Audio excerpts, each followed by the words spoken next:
The Dingers podcast is on the air. I'm your host, Mitch. I'm here with my boys, Jake and Jeffrey. Remember, we are part of the OnTapSportsNetwork.com. Go there for all of your Chicago sports news, from podcasts to articles. You can't beat OnTapSportsNetwork.com when it comes to Chicago sports. So make sure you're checking out everything there. They've been pumping out the articles about the Cubs as it leads into the regular season, as well as the Bears. The Bears are making some moves. I'm sure they're pumping out articles right now as we speak about the trades and the signings that the Bears have been making. So go to OnTap Sports Network for all of your Chicago sports news. Fellas, I want to spend a lot of time just digging into the World Baseball Classic because, man, I don't know if you guys have been watching it, but I've been like eating it up. I love it. I've enjoyed watching almost every single game. Love watching Japan play. Had to get up quite a bit earlier to watch Japan, but saw Shohei hit a dinger. But what are your initial thoughts? Do you like the World Baseball Classic? Is it something that you've tuned into? Start with you, Jeffrey. Have you checked out a lot of the games? I've caught a little bit of it here and there. The one thing that's bizarre to me is like everybody's uniforms are different. Like, why don't they make this like the Olympics where everybody's dressed goofy so that like Great Britain doesn't feel left out in the cold? I mean, those folks were better dressed when they lost the American Revolutionary War. Yeah. Whoever coming from a design guy, Jake, like, what are your thoughts of Great Britain's jerseys?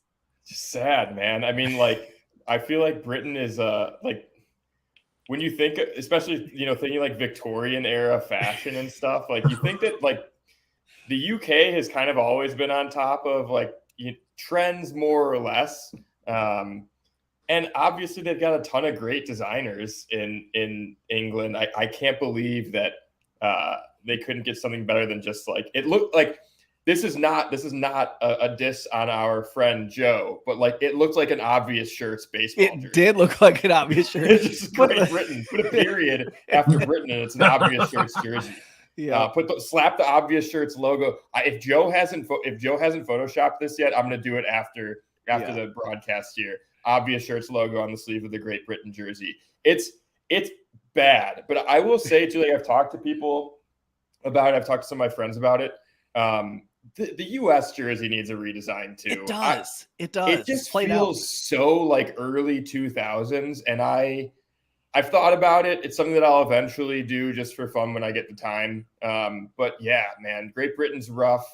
Australia's kind of all of them. It's like you're on the world stage and you couldn't come up with anything better. It's like every team's if they have general managers or however they figure out who gets to be on the team's general manager or president just hired their nephew as an intern. Like, oh, I know how to use Microsoft Paint. But like Japan has had the same jerseys forever, but Japan's jerseys are sick. But Japan's look jerseys, sweet. I think, like pay good homage to like the Yomiuri Giants. It looks like the Yomiuri Giants jerseys. Well, to speak of, did you see? I think it was last night's game for Great Britain. Did you see this? The T in Great Britain fell off the pitcher's jersey. God. He like wipes it off and it just falls off. Great Britain, baby. Great Britain. I mean, I guess it rains a lot there. So yeah, I was like, okay, you take a horrible looking jersey and then that happens to him. And you're like, oh, that's rough, man. Is that an iron-on? Yeah. It had to be. It looked like some like really crappy screen. That's the other thing too. Like these should all be stitched. Yeah. But Mitch, like I wish that I was watching the World Baseball Classic more closely. But the problem is, it's not on the gosh dang MLB TV app. It is. So it's on Fox Sports, which FS1, I do have access FS2, to. yeah. Yeah, I have access to only because my in-laws have a cable provider, and I think they know that we're using their login. If not, Mark, Cindy, thank you guys. They do now. Yeah, now they know. So I can watch it, but the problem is I just feel like it's not publicized. Like it's not like I'm not seeing tweets where it's like, hey, Israel and Puerto Rico were just playing or playing right now. Yeah. Like, where is the game time announcement? Where is the fanfare? And the game times are all over the place because they're playing it. The groups are in different parts of the world. Yep. So it's been kind of tough to follow, but I've done my best to try to like watch the recaps at least. Yeah. The thing that like, and I want to talk to you guys about, because like I'm watching a lot of these games and I'm seeing like, you see Japan, you see like Czech Republic, Chinese Taipei, Australia, you see that first. They initially kicked off, and you see like the vibe going on over there. Like you see the big, huge flags out in the outfield, like huge energy. Shohei hits the home run, and the whole crowd it just erupts and it's going crazy. Like I love it that they catch this one lady catches the ball in the stands and she passes it around, and like 30 people touch this ball and take a picture with this ball. That would never happen in America. No. We give it to the guy next to us, he's gone. Like we ain't seeing that ball ever again. But they like take pictures and they give it back to the lady. And then you go on, you see Venezuela and Dominican Republic and Puerto Rico. And these games have a vibe to them. Like it's like a playoff atmosphere, but you have like drums, you have tambourines, you have like horns, you have like just this energy. And you watch game one of USA versus Great Britain, and it's like a funeral. And it's just like, how do we get that vibe? And I don't know if it's like culturally, like that's just how they experience and like get into things. And it's like, we're just that boring of a country and that boring of like a culture that we just like, I don't know, it's just dead. Like I love the vibe. I love the energy. And like even all the games, like, I don't know if you saw the Italy pitcher after he got a K. This energy is what I want on teams every single time. All 162. At all 162. Just chest pumping, yelling, screaming. Like I loved it. There weren't runners on base. No. Like it wasn't a high. They're winning 6-1 against the Netherlands. Like it's not like a big. I don't know who he struck out. I don't know if it was like because the Netherlands has some great play, like the Curacao players. Well, Bernardino played for Team Netherlands a few years ago. Yeah. I mean, they've got Didi Gregorius. They've got, Kenley's played. I don't know if he's on the team this year. Like Curacao has some great baseball talent. So, but okay. But yeah, the dude got fired up. And then there was this Venezuela. Like Venezuela had a guy come in and he brought the energy. And like I love that his jersey was like he only had like one button that was like at his belly button buttoned, whole jersey open, coming out and just fiery, like emotion, celebrating. Like baseball in America, that pitcher or somebody on that team is getting drilled next inning hard. Yeah. But like just the energy and the emotion that goes on in these games. And they don't take it personal. They just know that that's part of it. And I love it. Like I'm loving the energy that I'm seeing. And it is playoff atmosphere, even in the pool play. I can't wait till it gets closer to like the championship. Like that's going to be fun to watch. Like that's one reason why I've kind of tuned in more and more is because like I'm seeing the energy. And you can't even saw it last night with Mexico beating USA. Like there was some sweet energy. Even the crowd, like behind home plate. Did you see all the people like doing the strikeout calls behind home plate? Oh, it was awesome. Like just the crowd is getting into these games and it's like Wrigley's good. Wrigley has a sweet vibe and an atmosphere. Like, I don't know if it's that level like that's fun. Only when they're making a long cup snake. Oh God. I don't even get me started on cup snakes. So I have a theory and I think it's that like, so to start the thought process, can you think of like who's the most, or let's find the best way to phrase this, which American-born player plays with the most energy? Like, can you think of who that is? Can you think of an American-born player that's like exciting, inherently exciting to watch that you're like, I can't wait to watch this? So it's sad that it's this hard. Like there's Tim like Anderson, nobody. maybe. Yeah, Tim Anderson's like the only guy that comes to mind. He gets yelled at as soon as he like shows any emotion or like talks. I mean, like Tim Anderson's good. Mookie has some exciting plays. Like, I need this energy. Well, I mean, he's gonna have a headache later. Head banging, yeah. Worth it though. Well, I mean, think of like the fallout or the backlash after the whole bat flipping thing started, and like all the old timers, like that's not how you play baseball.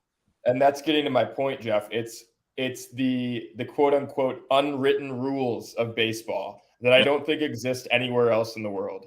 Yeah, I think that it's this like, maybe it has to do with the fact that we're the country that invented it. So like there's kind of the old timey America's pastime feel still attached to it. But I don't think that like American born players take the game so seriously. Like it's driven, like if you're playing at a competitive level, it is driven into your mind that like, okay, I have to be respectful and sportsmanship, serious. Which like, yeah, serious. And like, yes, to an extent, but like, you know, I love what someone like Coach Ballgame, who we've, you know, friend of the pod, what he's teaching, like go out and have fun and make sure that you're fostering a fun atmosphere for kids to play, because that's going to help grow the game. That's going to keep kids interested in the game. That's going to prevent people from burning out playing baseball, right? No. So I don't know. Like, I think it's going to take a while, but I do see some younger guys, like obviously Wesneski, Cam Sanders is a great example. I know we're going to talk about him later in the episode. Steele and Thompson, like those guys, I think the Cubs have, like Spencer Strider is really great. Spencer Strider is a lot of fun. Tristan Cassis. Have you guys seen Tristan Cassis? He's hilarious. About him? I heard that the veterans were getting ticked at him last year for like sunbathing at like before games. Yeah, he takes a nap on the field or like meditates on the field with like, I don't know, with the shirt off or what, but like shirt off and in like really short shorts. Yeah, and he's I think Gabrielle Starr, who's a writer for the Red Sox, she tweeted a picture of Tristan Cassis with his nails painted red, and the middle nail had sparkles on it, which is just like so fantastic. And he said that was going to be his opening day look. And I love that. Like, whether or not you're a fan of people painting nails, like I think that it's great for self-expression, and that's what baseball should be all about. Like, in recent years, people have loved the attitude that Javi and Wilson bring to the team. Like, the Latin American players play with flair. Let's let the American players play with flair. Like, let's put it all out there, man. Let your personality shine on the field, and it's going to make more people love the game. Yeah, Jeff, let's see it. Next podcast, let's see those nails painted. I'll paint my nails. I was thinking about painting my nails for opening day. I thought catchers only painted their nails. That way the pitcher could see the signs better. Well, now they've got pitch com, so I don't have to anymore. I mean, I will say this. After my son has played now a full year in travel ball and getting to see some of the older teams play at the same facilities, they're playing more like the Hispanic, Dominican, like they're playing more like that style because they're seeing it more and they're seeing those players express it more. And that's how they're coming to games, like not in a disrespectful to the other team. They're directing it at their own team a lot of times, getting them hyped, but you're seeing that more and more, which that's what you need to. You need to kind of find that line of like, okay, we're having fun. We're celebrating. We're doing stuff that's fun, but we're not disrespecting or showing up the other team. I think that's the big thing. But and I think too, like there's something to be said. There's also this weird thing where it's like the other team, I think it's kind of like an American competitive mentality too, where it's like the other team is your enemy. Like, don't fraternize with the enemy. No way, man. Like, chop it up with the first baseman when you get there. You know, like I think it's okay. Like, this is something that would be like so frowned upon, I feel like. But if a pitcher gets you on a good pitch and you say nice pitch, I don't think there's anything wrong with that. Nope. I don't think there's anything wrong with it, especially if you're going to celebrate. Like, if your team is going to celebrate and have fun, like if maybe the other team's like not on that wavelength yet, right? Like maybe their coach. So you want the Major League Baseball to be like a softball beer league? I'm not saying necessarily at the major league level, but like they already do a really good job of like, you know, if like pre-team or pre-game warm-ups, right? Like if they're out on the field and they know a guy, like they used to be teammates with somebody on the other team or whatever. Like they're already chopping it up with each other and, talking on the base paths and stuff like that. I think I'm saying like more like at a younger level. And I'm not saying as you're walking back to the dugout, like, yell to the pitcher, like nice pitch. I like after the game, like in my men's league game, if the other pitcher pitched really well, I'll say something in the handshake line. I'll be like, "Hey man, you dominated, like that, like great game." I think that's kind of the way to show sportsmanship rather than just like concealing stuff and being like, "Oh no, we have to be composed and boring all the time." Yeah. I kind of relate it to my wife of like sometimes you go to like these old style churches and they're just like really boring and really hard to sit through. And then you got more like contemporary, like upbeat. It's like that. That's what like Totally. kind of we're going like, there's this like old dead, like boring. And then there's like, oh, this is kind of fun. And that's what like, you're kind of seeing the World Baseball Classic on full display. But I did want your guys' pick. Who do you think's going to win the World Baseball Classic right now? Pick the two teams that you think are going to be in it, and then who do you think is going to win it? Oh God. Well, earlier I probably would have said Japan as one of them, but if Shohei Ohtani's going to get shut down because he's going to try to be the opening day starter for the Angels, I'm going to have to. It's got to be like some Latin American teams, like Venezuela. Venezuela's 2-0 right now. Like Venezuela and I don't know, Mexico, possibly the U.S. I mean, the U.S. has a stacked lineup, but who knows how long a lot of those MLB players for the U.S. are going to actually stick around. Looking at the pitching, the their pitching is weak. Their starting pitching is super weak. That's going to be their downfall. Like they're going to have to out hit some teams. And right now, last night, they sure didn't out hit Mexico. Jake, who do you got?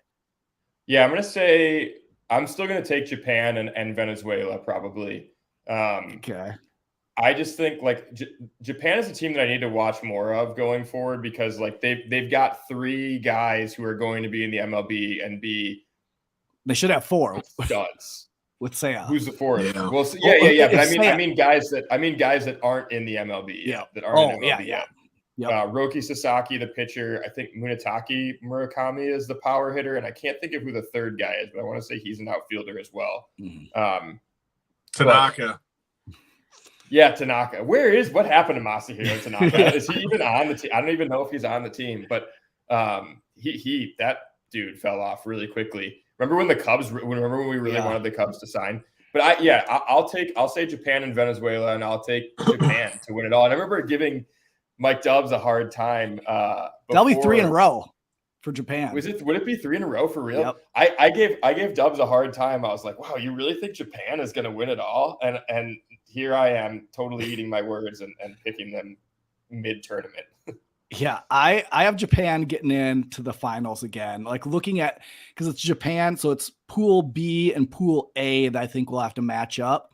And when you look at those, only other team that you could see taking out Japan is maybe Cuba, maybe Italy. Italy's been fun to watch. But then I would say USA or Mexico. And then Venezuela or Dominican. But Puerto Rico's really good too. Man, there's so many good teams. I would love to see USA get into the finals versus Japan. I think that would be a fun matchup and a fun game to watch. But I just want to put this out there. I've been doing a lot of manifesting this offseason with the Nick Madrigal stuff, and now I'm going to manifest this.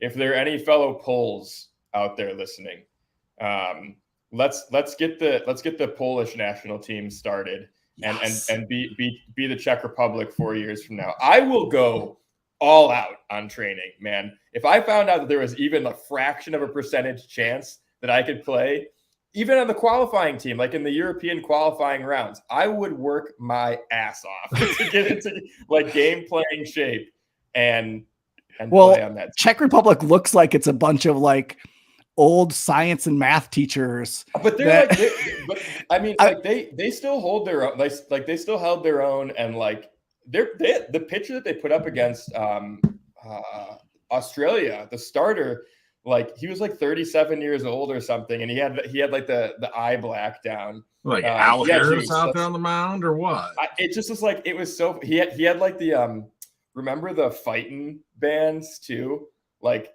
those fighting necklaces. Yeah. He had one of those on, and I was like, our buddy Eric Sogard is on the Czech Republic team. He's our second baseman. Your buddy, but I realized Wesneski. There we go. There's a poll. Yeah. But let's jump into a little bit, since we were talking about World Baseball Classic. Javier Assad pitched for Mexico last night and shoved against Team USA. Man, Jeffrey, did you get to watch that?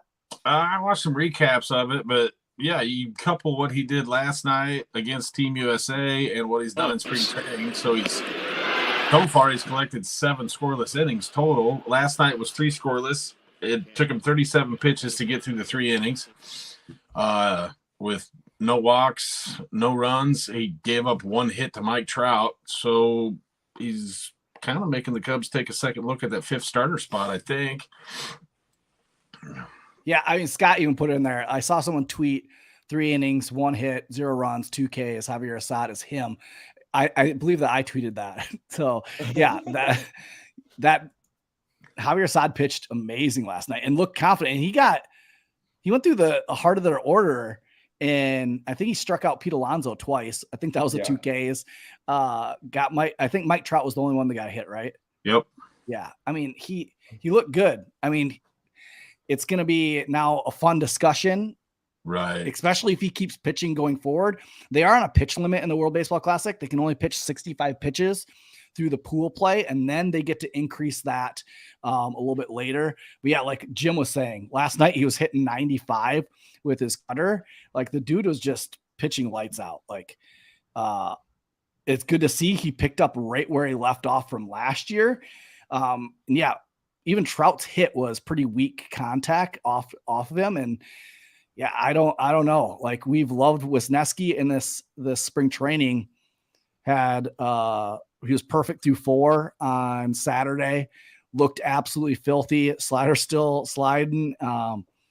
So yeah, that's gonna be a fun as we head closer to opening day of who's gonna make that 5th starter spot. And what I've been thinking a lot of is, whatever happens, whoever they pick, and I think at this point, Adrian Sampson is kind of gonna be the one maybe left off, DFA'd. I don't know what's going to happen with him, because they're going to need a 40-man roster spot, which we'll talk about once we get down later with the bullpen arms, because there's some guys that might need that spot.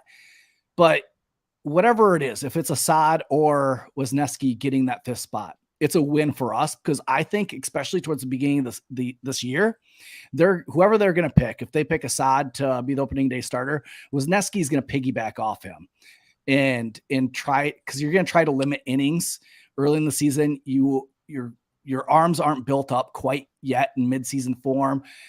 They're going to have one of those guys piggyback off of the other one, or 1 or 2. They could pitch them on a Tuesday and a Friday and have them pitch twice and get 3 innings in the middle of a game that leads to our bullpen that's really strong, shutting guys down. It's like, so I think it's a win, whoever it is.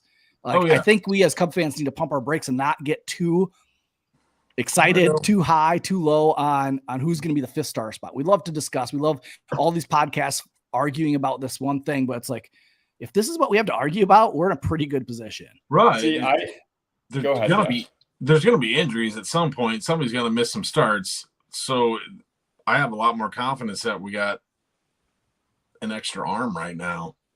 Yeah. So you never wonder. Go ahead, Jake. I was just going to say, I disagree that like we shouldn't get too fired up. Like, I think Cubs fans should get super fired up over this 5th for a couple of reasons. I was listening to CHGO today, and they were saying, and Stuckmeyer said it's the first time that he remembers like the Cubs pitching depth being the talk of the offseason, right? And we're just kind of hoping now that the offense can catch up developmentally with the minor leaguers. And my thought is, I'm really happy for Adrian Sampson having this late career renaissance. Like super, like fantastic for him. He's had 2 solid, like a year and a half solid run with the Cubs, but he's a depth option now. I do not want to see him in the starting rotation when we have guys like Assad and Wesneski who are pitching their asses off right now. Because if you put Sampson, we talk about this all the time. There's kind of this feeling where it's like, oh, early season games don't really matter that much. Like we're still getting the swing of things. They matter. Matter. That matters toward the final win total. Record, it matters. Yes. So you but I don't know if people actively say that, but you kind of get in the mentality in April where it's like, it's okay. There's 140 games left. It's fine. That can't be the mentality here. So you need to. Who's going to win you a game? Like if you have to choose a 1-game playoff, a wild card game, the traditional wild card game, not the series, and you're down to Adrian Sampson or Hayden Wesneski, who are you starting to start that game? Wesneski 1,000 times. Right. I don't care if he pitched 3 days ago. 1,000 out of 1,000 games. So why would you not have him as the 5th starter to start the season, knowing that those games still count? I understand if you want to think about innings limits and preserving their innings, but get the team off to a hot start and then mix in, have him do a phantom IL stint, whatever, or have him skip a start in the rotation, whatever you need to do to. But also, I heard that Wesneski threw more innings last season than anybody else in the organization, so he's already kind of primed to be. More or less a workhorse, and that's relatively speaking. But I encourage Cubs fans to get fired up over the 5th starter spot because it's a really intriguing conversation, and I think people have every right to be upset. Again, nothing against Adrian Sampson, but people have every right to get upset if we don't start opening day. I'm saying if everybody's healthy, even. Well, I want to see one of those guys in the 5th spot in a side. I will get upset if Adrian Sampson gets the spot. Yeah, that's what I'm saying. That's what I'm saying. If Javier Assad gets that spot, I'm not going to be as upset because what he did last year and all through the minors and what he proved, he can get major league batters out.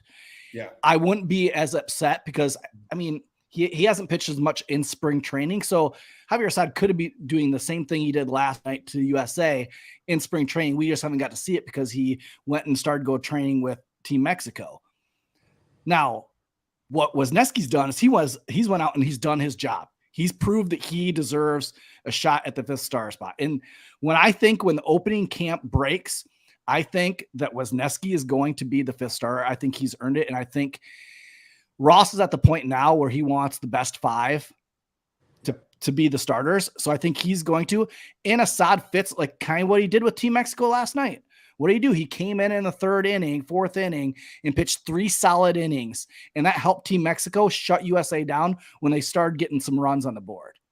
So it's perfect. I love, and that only helps the Cubs to have a long man in Assad there that once one of the 5th starter or 5 starters gets hurt or needs a little rest, he can fill in there and be that guy. But I think I tweeted out on Saturday, there's no reason why Wesneski should not be the 5th starter. Yep. But I do want to say I love what Assad has done, what he did last night, and it wasn't a cupcake lineup. It's Team USA. He shoved against a really good hitting team, and you love to see it. So, but he wasn't the only Cubs player that's been making some noise in the World Baseball Classic. We had Owen Casey hit a home run last was it Sunday? It was Sunday. Center field. Dead center. A big boy shot. That was like a 307 to dead center, but that's a high 407 fence. Or 407 to dead center. That's a high fence. Batter's eye in Arizona. Yeah. And I love that he didn't know it was a home run, and he just kept running. And Pete Crow Armstrong and James Triantos are at the game cheering him on. but he sprinted it. From the umpire immediately was I love home it. run. I love it. But yeah, he's one that Rakin. I know he struggled a little bit at the beginning of spring training, but I know he got a hit against when Canada played the Cubs, where he threw a guy out at third, got a hit, and now hit a dinger against in the World Baseball Classic against good pitching. So, and just to have him there learning from guys like Freddie Freeman, Larry Walker is on site. I don't know, he must be one of the coaches. You've got a Hall of Fame left-handed batter to talk to Owen Casey. So this is, and he said something, he was quoted as something like, you know, how often does a 20-year-old get to play for their country? And that's in baseball, right? Like in other sports, that's pretty often. Like you see 20, you know, like in soccer or something like that, you see 20-year-olds playing for their country a little bit more frequently. But what'd you say? Figure skaters. Figure skaters, sure. Gymnasts, you know, 16-year-old gymnasts. But yeah, it's a huge growing experiment or growth experience for Casey. And I think a lot of people were kind of down on him after last season, but I don't know. I mean, I think he could end up being a top 100 prospect. Like, I think that was kind of the trajectory going into last season that people saw. And then he had kind of a down year, but I think coming off of this, he's going to learn a lot and ride the high into the season and have a hot hand offensively. Yeah. Yeah, I think he's going to have a good season. I think he is going to move up through the system a little bit faster this year. I don't know where he lands at the end of the season. I could see Pete Crow Armstrong landing in AAA definitely by the end of the season, spending most time there. Yeah, maybe AA. Could see Casey spending a lot of time in AA with maybe towards the end of the season when there's call-ups. But Iowa Cubs are pretty stacked. There might not be room for him out there in the outfield. That's going to be the tough thing that he's going to be playing behind. I just predict, I predict that Casey is going to get off to a hot start, Mitch. And hot starts are important. Yeah, and I don't know about you guys, but it helps me get off to a hot start every day? Connect Roasters coffee. We've been talking about it. The Home Run Club Member of the Month is here. If you are already a Home Run Club member, you received the email tonight. We are excited to announce that we're teaming up with Connect Roasters to host monthly giveaways exclusively for members of the Home Run Club. Each month, one member will be randomly selected from responses of a form that you will receive in an email. So again, if you are currently a member, you received the email tonight.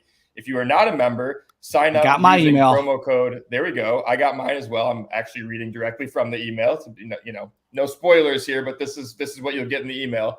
So if you are not already signed up, sign up with promo code DingersPod for 25% off your first month's order of the Home Run Club membership. So each month we will randomly select somebody. There's some fun questions on the form, like your favorite coffee brewing method and your favorite baseball memory. And the winner and their prize will be announced on our podcast, the first episode of the following month. So the March winner will be announced on our first April podcast. We'll be giving away product from the Connect Roasters store, from the Dingers store, some exclusive Home Run Club Member of the Month merch, and maybe even some Cubs tickets down the road. How about a Joey of the Month club?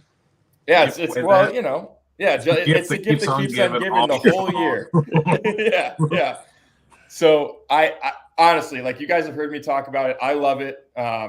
It's my favorite coffee. And I'm not just saying that because they're a partner. We specifically reached out to them. It's just convenient that Hap put them on our radar, and it's, they're connected to the Cubs in that way.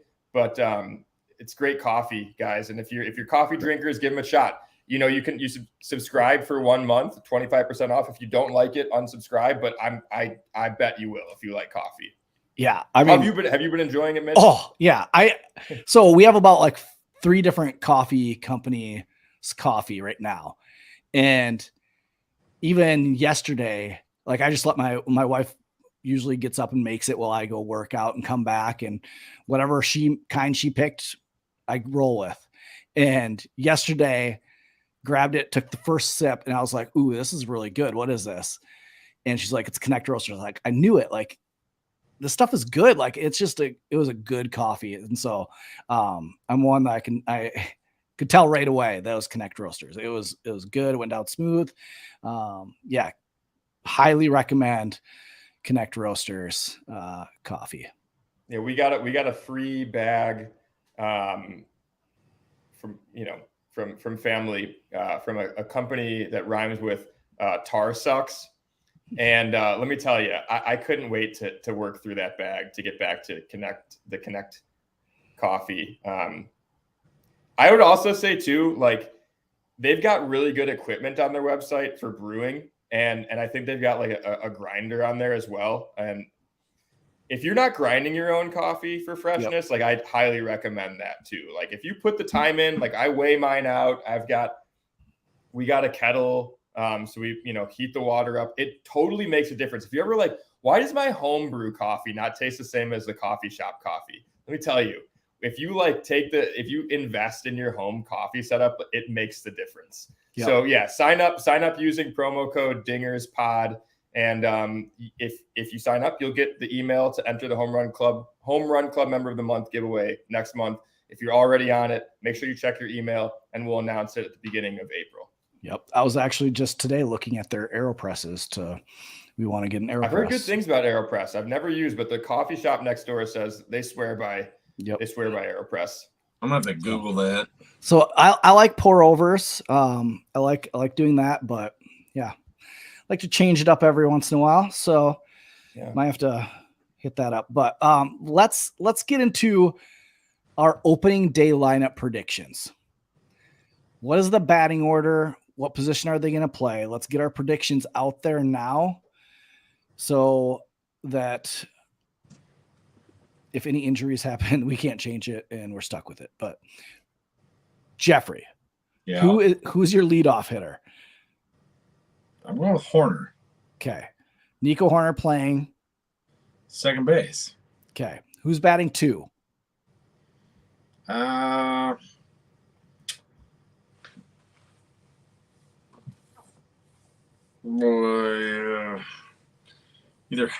let's go with Hap. Happer. Okay. Left field. Yep. Okay. Benware. We're going Swanson in the 3-hole playing short.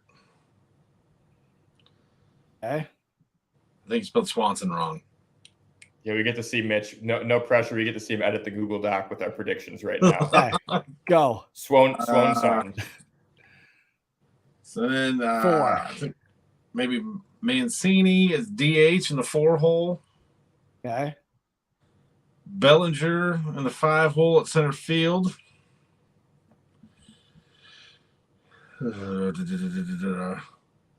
Hosmer, first base. And then, I don't know. I'm kind of pulling for Edwin Rios at third. Okay. I'm not saying it's going to happen. Barnhart. Actually, let's go with Jan Gomes. I'll be different. Gomes. Yeah. Okay. And then who do you have right field?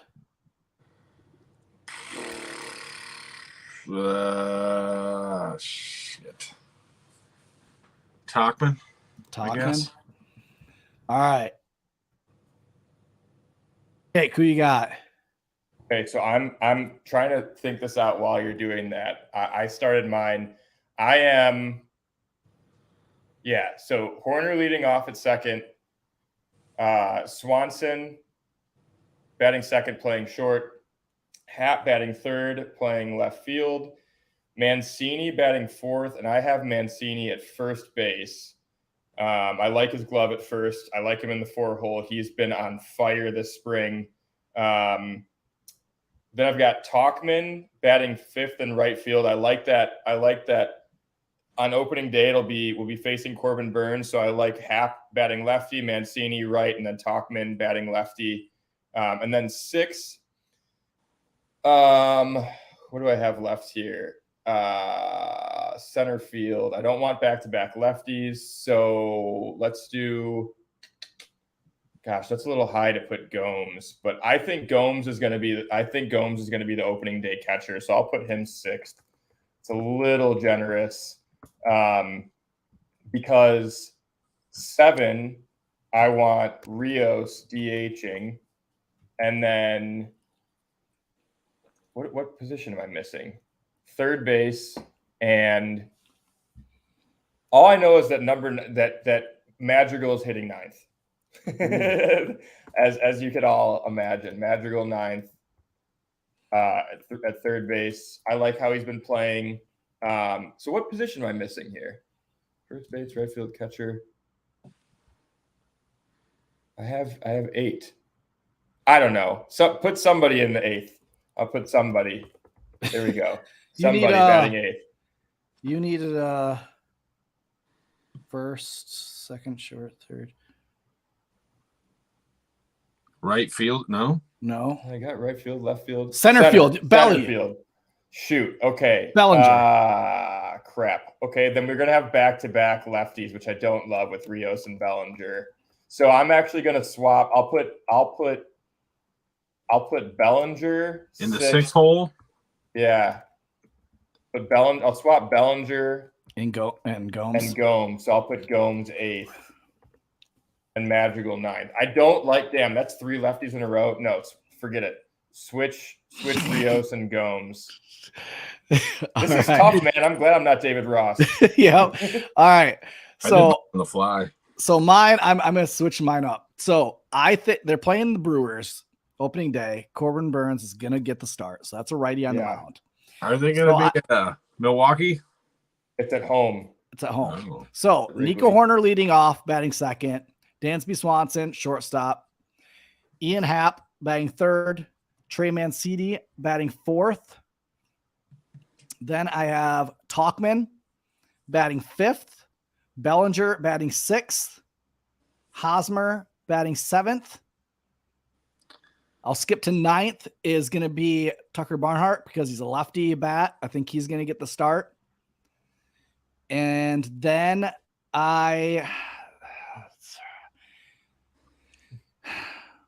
trying to decide between Madrigal and Wisdom. I think right now you almost have to give it to Madrigal because he's had an amazing spring.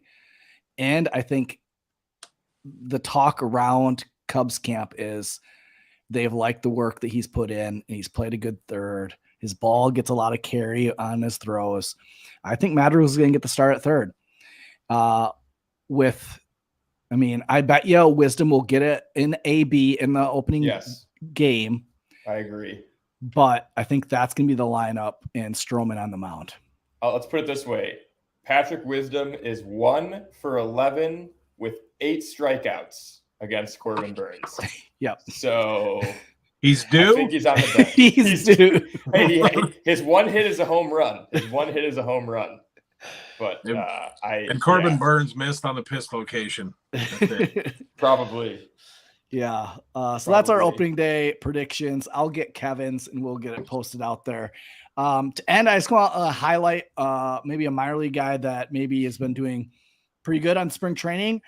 I'm picking a pitcher, Cam Sanders. The dude's been shoving during spring training. We had him on our podcast last year. He's been a starting pitcher for most of his professional career, even most of his college career. And middle season, they kind of shut him down for a while, came back as a relief pitcher and dominated. Pitched great, and so far this spring has looked even better. Like, he has just been looking absolutely filthy. The problem is he doesn't have a 40-man roster spot right now.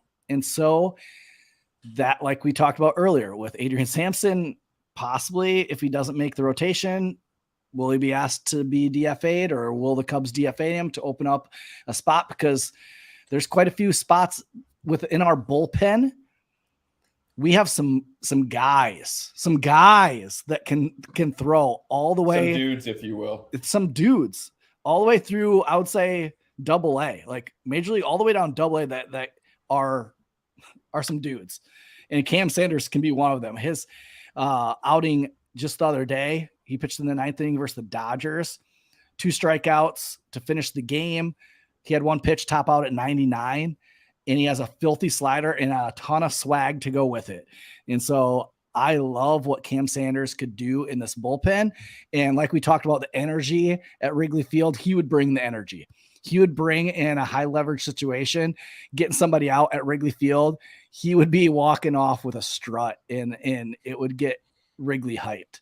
And so I'm really interested to see what he can do. His strikeout rate is 28%. His walk rate was 13% last year, and that's including a couple starts of him starting.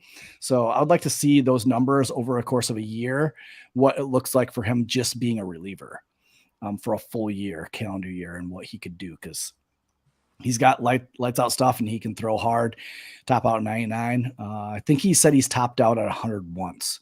And so, I mean, put him in Wrigley, packed house, I bet he hits 100.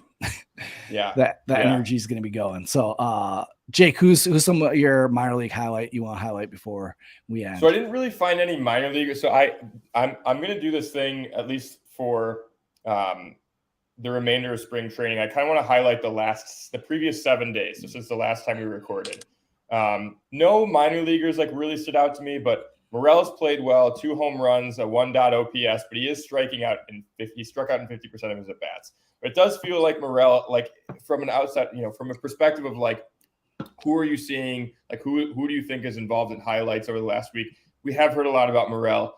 Obviously, that same could be said about Mancini. I think there were a lot of people out on Mancini, but I think not necessarily Cubs fans. All Cubs fans, I think, were ecstatic when they signed him. But I think generally the public was kind of out on Mancini. But I think he's going to prove everybody wrong and have a huge bounce back year for the Cubs. I Sergio love Alcantara. Mancini. I love it. I think that. I think did Hap say on last week's Compound episode that Mancini is like the best teammate he's ever had? Was that who he said that about? Yeah. So I'm really excited about Mancini. Just seems like a good dude, very easy to root for. I told my wife he's gonna be the new Rizzo that like you just love because he's just a good dude. Like he's just a good guy. I could see that. Coincidentally, both cancer survivors. Though if in terms of seriousness, like everything, all cancer is serious, but Mancini's was very serious with his colon cancer. Does he have a nickname? Ooh, that's a good question. I really feel like it should be like Boom Boom. I bet it. Well, I bet it. You know what? It might actually be. If you go on his MLB page, yeah, I like that. Couple other guys, kind of like depth guys. Boomer. That's his nickname. Boomer Mancini. Boomer or Boom Boom? Boom Boom. I guess call, Jeff. I didn't even look that up. We're gonna get you a Boom Boom jersey this year, Jeff. A couple other guys I wanted to highlight. Sergio Alcantara. I feel like every time I've looked up, Alcantara's been involved in a scoring play, and the stats back that up. He's played in 5 games in the last 7 days, 5 RBI and 1 run.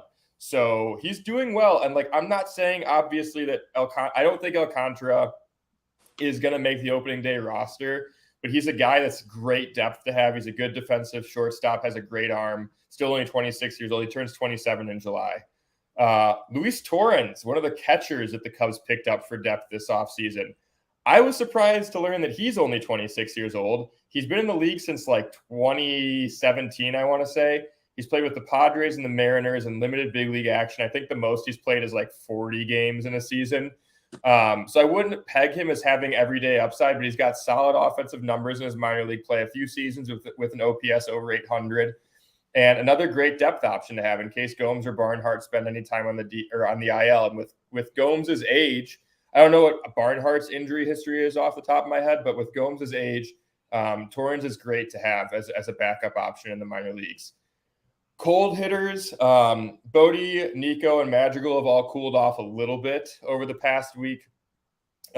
This spring, Bellinger has a 599 OPS in his 24 at-bats.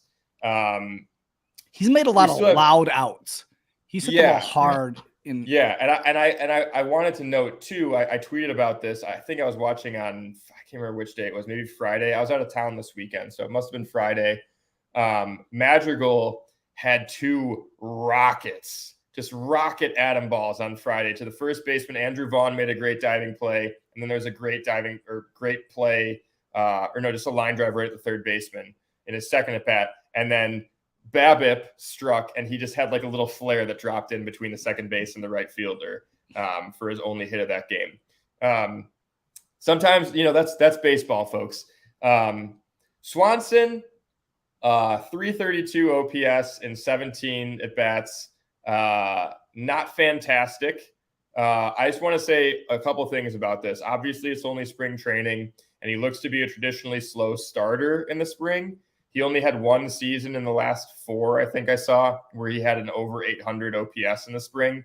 And as we've seen in the past, not just with the Cubs, but with other teams, some players in the first year of a big contract, like they want to live up to the money, so they'll kind of stress and, maybe overplay or try too hard. I hope Swanson is able to kind of ease into things when the season starts. So that's it for hitters. I got trade talk if we want to hit that, unless you guys have anything that you want to talk about with those hitters. Well, I think it was last Wednesday. I listened to you guys' recording of last week's podcast, and you're talking about Bodie and how well he's hitting and all that jazz. And I'm like, it's not gonna last, and it didn't. I don't know. There's a lot of decisions to be made before the opening day, but I think there's enough guys that are making a splash in spring training that some of these decisions are getting easier to make. And him not being a 40-man is easy. Yeah. Right. Yeah. I mean, it's worth noting that he only has 5 at-bats in the last 7 days. 3 strikeouts, 1 hit, 1 run, 2 walks. So it's like these are super small sample sizes, right? Like at no point are you really going to take a weak sample and be like, this is what a player is. This is how baseball is streaky.